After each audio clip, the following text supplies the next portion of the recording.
À 3 heures du matin, j'ai reçu un message d'Elena. Le projet s'éternisait. Je reviens dans une semaine. Je t'aime. 3 phrases courtes qui auraient dû me laisser légèrement déçue et me faire acquiescer instantanément. C'est exactement ce que j'ai fait. J'ai envoyé un cœur, lui ai dit bonne nuit et me suis endormie en souriant, comme l'idiot naïf qu'elle avait cru que j'étais depuis des mois. Nous vivions dans un 3 pièces à la périphérie de Moscou. Dans la maison que nous avions achetée ensemble 5 ans auparavant. Quand tout semblait possible et éternel, ces murs abritaient désormais mes derniers instants de naïveté, et moi, sans m'en rendre compte, je somnolais dans notre lit, là où elle était encore la veille. Je me suis réveillée plus tôt que d'habitude. Je n'avais pas à travailler. J'avais pris un jour de congé pour l'accueillir à son retour de voyage, préparer le dîner, peut-être même organiser une soirée romantique. Mais maintenant, la rencontre était reportée d'une semaine, et je me retrouvais seule dans l'appartement, rempli de ses affaires. Son parfum reposait sur la coiffeuse, son peignoir était accroché à la porte de la salle de bain, ses livres étaient posés sur la table de chevet. Tout cela créait l'illusion d'une présence qui n'était pas vraiment là. J'errais dans les pièces, avec une étrange agitation inexplicable. Peut-être était-ce l'intuition d'un homme trahi, mais il n'en était pas encore certain. Je suis entrée dans la chambre pour faire le lit et j'ai remarqué sa vieille tablette sur l'étagère du bas du placard. Elle avait emporté un nouvel iPad en voyage d'affaires et laissé à la maison le vieux Samsung que nous avions acheté avant notre mariage. Je l'ai prise par curiosité, presque par jeu. Je l'ai déverrouillée. J'ai posé mon pouce sur le lecteur d'empreintes digitales et l'écran s'est allumé. Elle n'avait jamais modifié les paramètres, n'avait jamais ressenti le besoin de me cacher ses secrets. Après tout, j'étais son mari, son pilier, son comptable ennuyeux qui travaillait 10 heures par jour et rentrait épuisé, trop absorbé par les chiffres. Pour remarquer autre chose, j'ai ouvert la galerie. Au premier abord, tout semblait normal. Des photos de documents, des captures d'écran de messages professionnels, quelques selfies du bureau. J'ai fait défiler rapidement, sans vraiment réfléchir à ce que je cherchais, jusqu'à ce que je tombe sur un album intitulé simplement « Vacances ». Date de création, il y a 3 mois. J'ai ouvert la première photo. Ma femme porte un maillot de bain que je ne lui avais jamais vu. Assise sur une chaise longue, elle sourit à l'objectif, et par-dessus son épaule, on aperçoit la main d'un homme tenant une montre. J'ai reconnu cette montre, une montre suisse de luxe. Un cadeau du père de Dmitri Sokolov, un jeune spécialiste de son service. Je l'avais rencontré lors d'une soirée d'entreprise, je lui avais serré la main, et Elena me l'avait présenté comme un simple collègue qui l'aide sur certains projets. Cette même main était maintenant autour de sa taille sur la 2e photo. La 3e photo. Ils rient tous les deux, leurs têtes se touchant. Ce n'est pas un effet d'optique, ce n'est pas un hasard. C'est une intimité authentique. J'ai continué à faire défiler. La photo date d'il y a 2 mois. Ils sont au restaurant. Elle lui tient la main sur la table. Il y a 1 mois, il quitte l'hôtel. Elle lui ajuste sa cravate. La semaine dernière. Une série de photos de la plage, la même où elle reste tard pour le travail.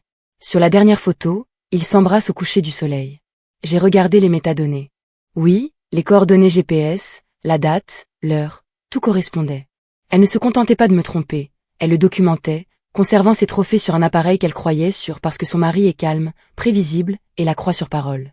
J'ai posé la tablette sur la table et ouvert sa messagerie. Elle a oublié de se déconnecter. Une autre erreur née du mépris. Des échanges avec mon amie Anna, celle-là même qui est venue nous rendre visite, a bu notre thé, m'a appelée « chérie ». Il ne le saura jamais, m'écrivait Elena il y a 3 semaines. Il est trop occupé par son travail ennuyeux pour s'en apercevoir. Je me sens vivante pour la première fois depuis des années. Anna a répondu « Tu en es sûre ? C'est un homme bien, une bonne personne, mais d'un ennui mortel », a rétorqué ma femme. Je mérite la passion, pas le confort. J'ai tout lu. La correspondance avec Dmitri, le rendez-vous planifié, ses plaintes sur mon manque de virilité, ses insultes sur sa belle menteuse. J'ai trouvé des réservations d'hôtel, des factures de dîner, des cadeaux qu'elle lui avait offerts avec notre argent commun. J'ai fait des captures d'écran, tout transféré dans ma boîte mail, créé un dossier sur mon bureau et l'ai intitulé « Vérité ». Puis je me suis assis dans la cuisine et j'ai contemplé notre photo de mariage accrochée au mur. Il y a 10 ans, nous étions à Zaxi, elle pleurait de bonheur. J'ai pleuré aussi. Nous nous étions promis honnêteté, soutien, amour jusqu'à la mort. Je lui tenais la main et je croyais que cet instant serait éternel. Maintenant, je comprends que cet éternel ne s'est pas terminé aujourd'hui, ni il y a 1 mois. Il s'est terminé le jour où elle a permis à un autre homme de la toucher comme seule une femme devrait toucher son époux. Je n'ai rien cassé, je n'ai pas crié, je ne l'ai pas appelé pour l'accuser. Au lieu de cela, j'ai ouvert mon ordinateur portable et j'ai créé un nouveau document. J'ai commencé à dresser une liste. Non pas une liste de choses à faire, mais une liste de possibilités. Que sais-je? Que puis-je faire? Quel levier avais-je? J'ai travaillé comme analyste financier pendant 10 ans. Je comprenais les schémas complexes. J'ai décelé des erreurs dans des rapports valant des millions. J'allais maintenant appliquer ces compétences à ma propre vie. Je connaissais le mot de passe de sa messagerie principale. Elle utilisait son nom de jeune fille et la date de notre anniversaire. Je connaissais le code PIN de sa carte parce que je payais ses achats quand elle avait oublié son portefeuille. Je connaissais son emploi du temps, ses contacts, ses faiblesses. Et surtout, je savais qu'elle n'attendait rien de moi. Elle me considérait comme faible, prévisible, manipulable. C'était son arme. Maintenant, elle était mienne. Je suis resté assis à table jusqu'au soir sans me lever. À la tombée de la nuit, j'ai allumé la lumière et j'ai regardé mon reflet sur l'écran noir de l'ordinateur portable. La même personne, les mêmes traits, mais à l'intérieur, quelque chose avait changé. 10 ans de confiance s'étaient consumés en une seule journée. Mais quelque chose de nouveau renaissait de ses cendres, froid, méthodique, implacable. Elle m'a envoyé un SMS à 19h, je t'aime, tu me manques. J'ai répondu, moi aussi. Repose-toi. Et il sourit pour la première fois de la journée. Laissons-la se reposer. Laissons-la profiter des derniers jours de son petit mensonge, car à son retour, plus rien ne serait comme avant. Je n'allais ni crier, ni menacer, ni supplier. J'allais agir avec une telle discrétion, une telle précision, qu'elle ne comprendrait même pas quand son châtiment commencerait. Ce ne serait pas la vengeance d'un imbécile. Ce serait la vengeance d'un homme qu'elle avait sous-estimé jusqu'à sa mort. Je n'étais pas un comptable ennuyeux, comme elle le pensait. J'étais méthodique. Ce sont des qualités différentes qu'elle confondait chez elle. Un comptable arrogant compte l'argent des autres. Une personne méthodique construit des systèmes. Et pendant ces 7 jours où elle se prélassait au soleil avec son amant, j'ai construit un système censé détruire son monde avec la même cruauté qu'elle avait détruit le mien.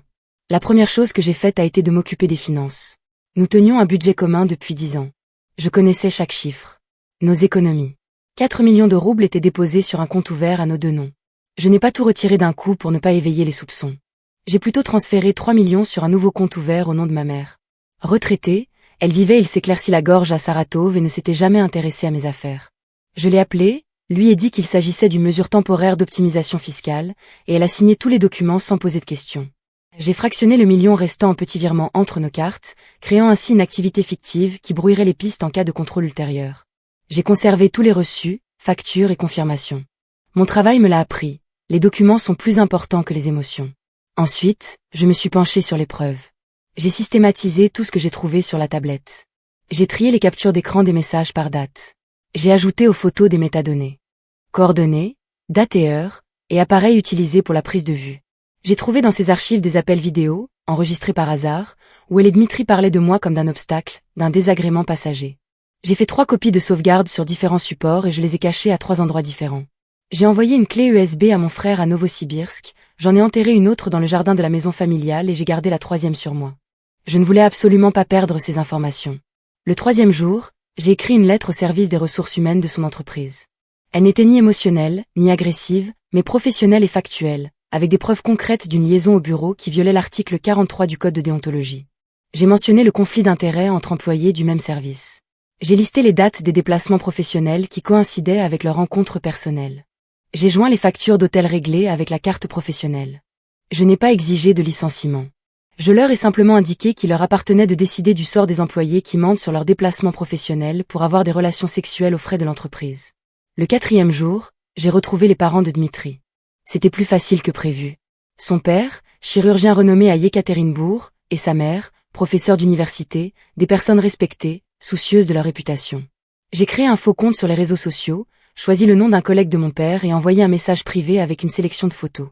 Pas toutes, seulement celles où leur fils enlaçait une femme mariée, où ils s'embrassaient en public, où leur visage était visible. J'ai écrit « Votre fils participe à la destruction d'une famille. Je pense que vous devriez savoir ce qu'il fait lors de ses voyages d'affaires. Je n'ai pas menacé, je n'ai rien exigé, je vous ai simplement informé. Qu'il décide eux-mêmes comment élever un fils qui couche avec les femmes des autres. » Le 5e jour, j'ai appelé Anna, sa meilleure amie, celle qui connaissait la vérité et qui s'était tue. Je l'ai invitée à dîner au restaurant où nous avions fêté mon anniversaire. Elle est venue à contre-cœur. Gênée, j'ai commandé son vin préféré, parlé de la pluie et du beau temps, du travail, de son nouvel appartement. Puis, quand elle s'est détendue, j'ai sorti ma tablette et l'ai posée devant elle. Elena me trompe depuis 3 mois, ai-je dit calmement, comme si je faisais un bulletin météo. Je sais que tu savais. Je ne t'en veux pas. Tu étais entre 2 amis et tu as choisi le silence. C'est humain. Mais maintenant, j'ai besoin d'aide. Anna regarda les photos et se mit à pleurer. Pas de façon théâtrale, pas de façon forcée. De vraies larmes, mêlées de honte et de soulagement. Elle me raconta tout ce qu'elle savait. Comment elle s'était rencontrée à une soirée d'entreprise en janvier, comment Elena se plaignait de notre mariage qui stagnait, combien elle était fière de sa double vie, disant qu'elle vivait enfin pour elle-même. Anna pleurait et répétait. Je suis désolée, j'aurais dû le dire. Je lui tendis une serviette et lui dis que je la pardonnais. C'était un mensonge, mais un mensonge nécessaire. J'avais besoin de son soutien. Je lui demandais une seule chose, appeler les parents d'Elena et leur dire la vérité, pas aujourd'hui, pas demain, mais le jour de son retour, pour qu'ils entendent la vérité de la bouche d'un être cher, et non de celle du mari d'une autre, pour que le choc soit total, pour qu'ils ne puissent pas m'accuser de diffamation. Elle accepta. Elle avait toujours été de mon côté, elle ne savait juste pas comment le montrer. Maintenant qu'elle le savait, le 6e jour, je suis allée voir un avocat, pas une connaissance, mais le meilleur spécialiste en droit de la famille de la ville, réputé pour ses méthodes douteuses. J'ai apporté tous les documents, imprimés et classés dans des dossiers. Il les a étudiés pendant 2 heures. Parfois il sifflait, parfois il hochait la tête. C'est du pain béni, a-t-il fini par dire. Pension alimentaire, partage des biens, dommages et intérêts moraux. Vous pouvez tout exiger. Elle ne pourra même pas réclamer l'appartement. Si on peut prouver qu'elle a dépensé l'argent de la famille pour son amant. Je lui ai demandé de préparer la plainte à l'avance. Non pas de la déposer, mais de la préparer pour pouvoir agir au moment opportun. Il m'a demandé quand ce moment arriverait.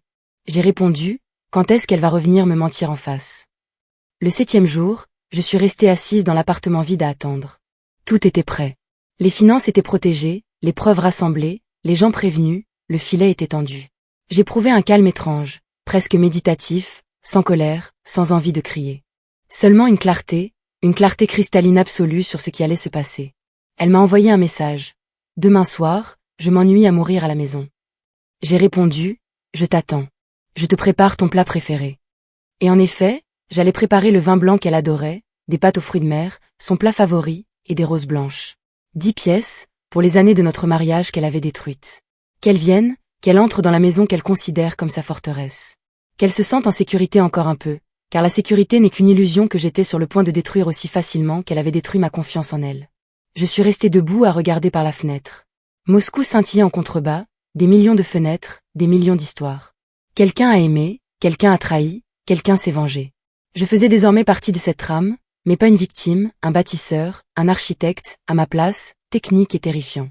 Comme promis, demain elle apprendrait qu'un comptable ennuyeux peut faire plus que compter. Il peut attendre, il peut faire des projets, et il peut pardonner, mais seulement à lui-même. Pour l'avoir cru trop longtemps, Elena est revenue bronzée et heureuse. J'ai entendu sa clé dans la serrure à 18h30 précise. Comme promis, la porte s'est ouverte et elle est entrée avec une valise à roulettes, vêtue d'une robe d'été légère que je n'avais jamais vue. Elle l'avait sans doute achetée là-bas avec lui. Elle m'a enlacée et je l'ai serrée contre moi, sentant son eau de Cologne sur ses cheveux, la même eau de Cologne coûteuse aux notes de cèdre et de musc que j'avais humée sur son épaule à son retour de réunion tardive. Maintenant, je savais d'où venait ce parfum. Je savais tout, comment tout s'était passé. Je lui ai demandé, en me détachant doucement et en la regardant dans les yeux. Il pétillait de bonheur, d'un secret qu'elle gardait pour elle. C'était terriblement ennuyeux, chérie, tu m'as manqué à chaque seconde. Mentit-elle avec une aisance et une assurance calculée, une légère lassitude dans la voix qu'elle feignait pour me convaincre. Je souris. Ce sourire était sincère, car j'étais vraiment heureux. Heureux qu'elle soit tombée volontairement dans mon piège. Sans me rendre compte que les portes étaient déjà claquées, je pris sa valise, la conduisis dans la chambre et lui proposai une douche. J'ai préparé le dîner, dis-je. Tes pâtes préférées aux fruits de mer et au vin blanc. Elle me serra dans ses bras, pressa de nouveau sa joue contre ma poitrine, et je vis son sourire dans le miroir, un sourire suffisant, victorieux. Elle pensait m'avoir encore berné, avoir gagné une semaine de plus dans sa double vie. Je la laissai y croire encore un peu. Le dîner était parfait. J'allumai des bougies et mis sa musique préférée. Le jazz que nous écoutions pendant les premières années de notre mariage. Elle sirota son vin et me parla du projet. Inventant des détails au fur et à mesure, mélangeant les dates, confondant les noms de ses collègues, j'hochais la tête, posais des questions et poursuivais la conversation. En moi, le silence régnait. Comme dans une salle d'opération avant la première incision, je l'observais, tel un chirurgien surveillant son patient sous anesthésie. Elle ne ressentait encore aucune douleur, mais elle avait déjà perdu le contrôle. Le lendemain matin, elle fut réveillée par la sonnerie de son téléphone. Je me suis allongée à côté d'elle, faisant semblant de dormir, et je l'ai vue décrocher. Son expression a changé. Les RH. Il voulait la voir en urgence, sans explication. Elle s'est habillée rapidement, nerveusement, appliquant son rouge à lèvres au passage. J'étais assise dans la cuisine, buvant mon café et lisant le journal, lorsqu'elle est sortie en trombe. Des problèmes au travail? M'a-t-elle lancé sèchement. Je te raconterai tout ce soir. J'ai hoché la tête sans lever les yeux. Bonne chance. Ai-je dit, mais je pensais tout autre chose. Elle est revenue à 14h pâle, bouleversée, mais toujours sans comprendre. Il lui avait suspendu l'accès au projet et avait ouvert une enquête interne. Quelqu'un a balancé. dit-elle en s'asseyant en face de moi. Des envieux, il y en a toujours. J'acquiesçai et lui offris un thé. Elle but en se plaignant. Et j'écoutais, hochant la tête au moment opportun. Puis son téléphone sonna de nouveau.